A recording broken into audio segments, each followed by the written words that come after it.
Violence involving children is the central focus of our hearing this morning. In the past, the committee So when a congressional subcommittee chaired by Congressman George Miller held hearings on violence, Carl Bell took his crusade to Capitol Hill. We did a survey of 536 children in an elementary school in my neighborhood, my catchment area. 26% of these children had seen a shooting and 29% had seen a stabbing. What I'm saying is, and that what we need to consider is that a lot of the educational problems and behavioral disturbances that I see in young black children on the south side of Chicago may very well be due to them having been witness to violence and suffering from post-traumatic stress disorder, similar to what Vietnam veterans suffer from. When we looked at the mentally ill who had been victimized, we found that they had been victimized repeatedly. For example, 25% of that one-third of the women who had been raped, 25% had been raped as children and again as adults. You excuse me if I get a little bit angry. I don't like this. Sorry. I deal with this every day, and it gets to be kind of rough. I come to the agency to seek help for my son because he was sexually molested. Cases like this are all too common in Bell's inner-city mental health clinic in Chicago. And I was scared to tell my mom what happened. Okay, what were you scared was going to happen? You told me that you were scared. Yep. And you were scared when he did it. You were scared to tell me. What were you scared of? What did you think was going to happen? That they was going to put me in jail. Okay. Well, it's important for you to know you didn't do anything wrong. Okay. Studies show that today's victims can become tomorrow's criminal offenders. Bell believes counseling can break that cycle.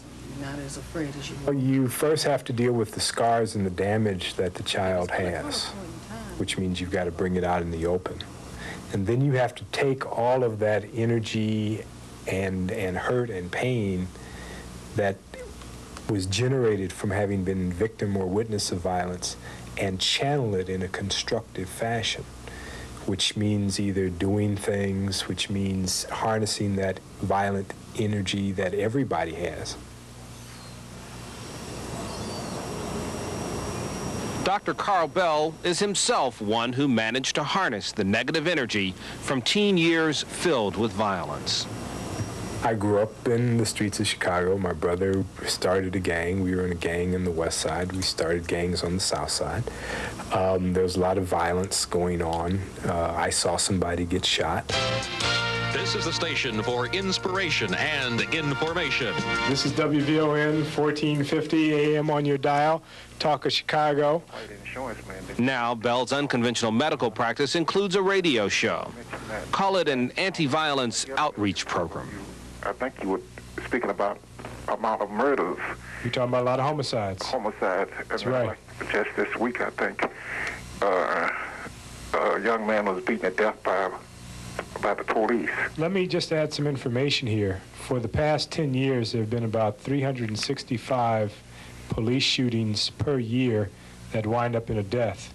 Each year, there are 10,000 black-on-black homicides, usually between family and friends, that wind up in a death. So I agree with you that we need to protest excessive police violence, but we also need to be doing something about the violence that we're perpetrating amongst ourselves. I'm calling from the west side of Chicago, and I know the focus this evening has been on rape victims, but my question is... Dr. Bell has a prescription for change, and he goes from city to city, encouraging groups of community leaders to use the social and health agencies they already have to tackle violence head-on. So what I would suggest to you that for here at Fort Wayne, what you need to do is you need to start taking some of these policy pieces that I've been talking about and putting them into place. You need to start addressing the gang issue in terms of getting young people jobs, giving them some ethnic relevant supervision, adult supervision, because those kinds of things work.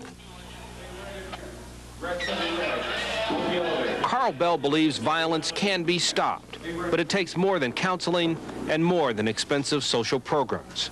It requires a national will. There is a risk that going public with the black-on-black homicide issue, that it may reinforce some stereotypes that whites have of blacks. which is why I always emphasize that it appears more to be a poverty issue. I think there's a greater risk not to deal with an issue that blacks are faced with. White people are going to think what they think. You know, I'd like to change some of the craziness that they think. But I think what's more important is that black people need to do some self-help around this issue. Because if we don't, certainly no one else will. Is Black America ready for this? I don't care. I mean, it's something that we have got to deal with. I'm tired of dead bodies. I'm tired of victimized children. I don't care whether they're ready for it or not. But I'm going to deal with the issue. Ready or not, here I come.